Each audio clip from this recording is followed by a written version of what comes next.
پاکستان نه د افغان کډوالو د وستل کېدو د امن د ټینګښ په اړوند پیښور کې د را جوړ شوي ټولګوندیز کانفرنس په پای کې د پیښور پولیسو د پیښور پریس کلب د مهنه د مدني ټولنې یو شمېر فعالان نیولي او د ځان سره یې بوتللي دي. په ټولنیزو رسنو پښتنو سیاستوالو د بشري حقونو لپاره غږ پورته کوونکو دا ګرفتارۍ په سختو ټکو غندلې او وایي چې ریاست د امن او ورورولۍ لپاره په غږ پورته کوونکو پرامنه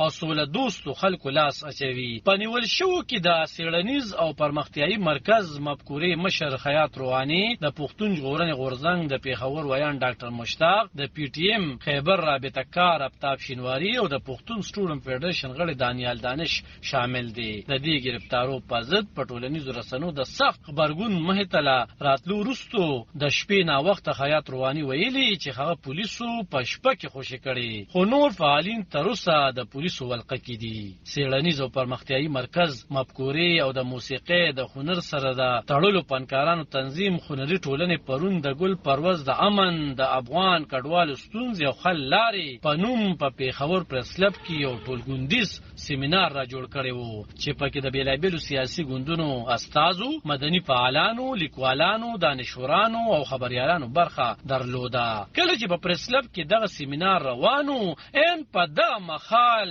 ګڼ شمېر پولیس د غونډې د ځینو برخوالو په ګرفتارۍ پسې پیښور پریس کلب ته ورغلل، خو د پریس کلب انتظامي هغوی ته د غونډې د تالار نه د چا د نیولو اجازه ورنه کړه چې له هغې وروسته پولیسو پریس کلب په خپله محاصره کې واغستو او د غونډې په پای کې د پریس کلب د مهنه د مفکورې مشر خیاط روحاني ونیولو. وروسته بیا پولیسو د پی ټی ایم خیبر ضلعي کوارډینیټر افتاب شینواري او د پښتون سټوډنټ فدریشن غړي دانیال دانش هم د پریس کلب د مهنه گرفتار کړل. د خپلې ګرفتارۍ نه مخکې افتاب شینواري او دانیال دانش په یو ګډه ویډیو پیغام کې ویلي چې هغوی هیڅ جرم نه دی کړی او نه یې په ضد کومه مقدمه درج ده، خو د امن او افغانانو لپاره یې غږ پورته کړی او په دې اوس پولیس نیسي. د دغو مدني فعالانو د نیول کېدو اقدام ته په سوشل میډیا کلک غبرګونونه ښودل شوي او دا د بشري حقونو څخه ښکاره سرغړونه بلل شوې ده. پخواني سینیټر او سیاستمدار افراسیاب خټک په ایکس پخواني ټویټر رسنۍ لیکلي چې په پښتونخوا کې ترهګرو همکاران آزاد ګرځي، خو د بشري حقونو غوښتونکي کسان نیول کېږي. هغه لیکلي چې د افغان کډوالو د ستونزې په اړوند د ټول ګوندیز کانفرنس په رابللو د خیاط روحاني نیول